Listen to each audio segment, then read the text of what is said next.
Hi friends, welcome to my channel. ఈరోజు నేను paneer butter masala curry ఎలా చేయాలో చూపిస్తున్నాను మీకు. ఇది చాలా ఈజీగా తయారు చేసుకోవచ్చు అండ్ చాలా టేస్టీగా కూడా ఉంటుంది. ఎక్కువ ఇంగ్రీడియంట్స్ లేకుండా క్విక్గా ఎలా చేసుకోవాలో ఇప్పుడు చూసేద్దాము. ప్యాన్ పెట్టేసుకొని 2 టీ స్పూన్స్ ఆఫ్ ఆయిల్ పోస్తున్నాను. అది కాస్త వేడెక్కాక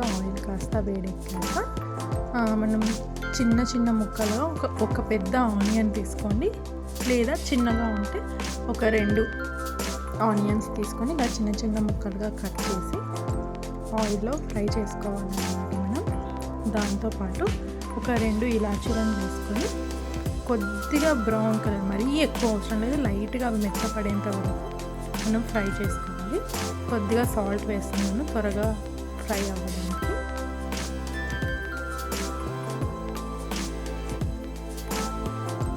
ఆనియన్స్ కొద్దిగా మెత్తబడ్డాయి.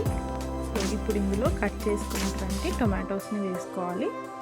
ఒక 2 టొమాటోస్ని తీసుకొని ఇలా చిన్న ముక్కలుగా కట్ చేసి అందులో వేసుకున్నాను. ఇప్పుడు ఇందులోనే 2 చెంచాల కారం, ఒక 1/2 టీ స్పూన్ ఆఫ్ పసుపు అండ్ రుచికి తగినంత ఉప్పు వేసుకోవాలి. కారం అయితే 2 చెంచాలు సరిపోతుంది, 2 టీ స్పూన్స్. ఇన్ కేస్ మీరు కొద్దిగా తక్కువైందని అనుకుంటే తర్వాత కూడా వేసుకోవచ్చు, ఉప్పు కానీ కారం కానీ. అలాగే చిటికెడు గరం మసాలా, 1 టీ స్పూన్ ధనియాల పొడి అండ్ 1 టీ స్పూన్ జీలకర్ర పొడి కూడా వేసుకొని మంచిగా కలుపుకోవాలన్నమాట.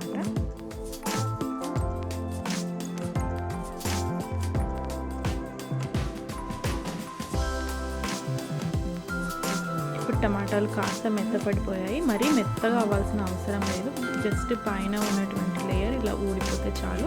సో ఇందులోనే ఒక 8 కాజు కూడా వేసుకొని కొద్దిగా ఫ్రై అవ్వనివ్వాలి. చూడండి, ఇది ఆల్మోస్ట్ అయిపోయింది. సో దీన్ని ఒక మిక్సీ జార్లో తీసుకొని ఇప్పుడు మనం మిక్సీ చేసుకున్నాము. సో ఇందులో కొద్దిగా మిక్సీ చేసుకున్నాక ఇంకా కొద్దిగా వాటర్ కూడా వేసి దాన్ని గ్రైండ్ చేసుకున్నాను. అది పక్కన అదే ఇంతకుముందు ఏదైతే మనం అదే ప్యాన్లో కాస్త వేడెక్కాక ఒక 1 క్యూబ్ ఆఫ్ బటర్ వేసుకొని అండ్ ఒక 1/2 టీ స్పూన్ ఆఫ్ ఆయిల్ కూడా వేసుకోండి. సో అది కాస్త వేడెక్కి కొద్దిగా కరిగాక బిర్యానీ ఆకు, నార్మల్ మసాలా దినుసులన్నీ వేసుకోవచ్చు. 2 లవంగాలు, దాల్చిన చెక్క, సాజీరా, ఇలాచీ వేసుకొని అది కాస్త ఫ్రై అవ్వాలన్నమాట. అది కొద్దిగా ఫ్రై అయ్యాక ఇప్పుడు ఒక 2 చెంచాలు అల్లం వెల్లుల్లి పేస్ట్ వేసుకుంటున్నాను. ఈ అల్లం వెల్లుల్లి పేస్ట్ అనేది పచ్చి వాసన పోయేంత వరకు మనం ఈ బటర్లో వేయించుకోవాలి చక్కగా. సో అది మంచిగా బటర్లో ఫ్రై అయినప్పుడు మంచి స్మెల్ అనేది వస్తుంది, అది చాలా బాగుంటుంది అరోమా అనేది. సో ఇది మంచిగా పచ్చి వాసన పోయేంత వరకు మనం ఈ బటర్లో ఫ్రై చేసుకున్నాక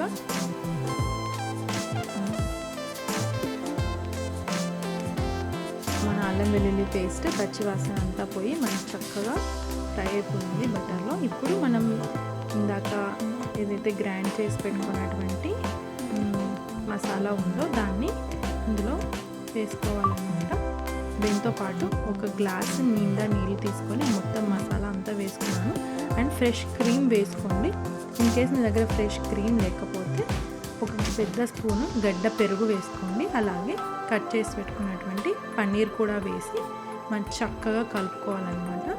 ఇది కాస్త దగ్గర పడ్డాక కసూరి మేతిని ఇలా చేతితో చక్కగా ఇలా నలిపియాకే వేయాలి, అప్పుడే ఆ టేస్ట్ అనేది బాగుంటుంది. తర్వాత కొద్దిసేపు మూత పెట్టుకొని ఉడికిస్తే మనకి నూనె అనేది పైకి వచ్చేసింది. చూడండి, ఆల్మోస్ట్ మన బటర్ పన్నీర్ మసాలా రెడీ అయిపోయింది. కొత్తిమీరతో గార్నిష్ చేసుకుంటే సరిపోతుంది. ఎంతో టేస్టీగా ఉండే బటర్ పన్నీర్. మీరు ఇది చపాతీకి కానీ, నాన్కి కానీ, లేదా బగారా రైస్కి కానీ ఎంతో టేస్టీగా ఉంటుంది. మీరు కూడా ట్రై చేసి ఎలా వచ్చిందో చెప్పండి. మీకు నా ఈ రెసిపీ నచ్చితే తప్పకుండా నా ఛానల్కి సబ్స్క్రైబ్ చేసుకోండి అండ్ లైక్ అండ్ షేర్ కూడా చేయండి.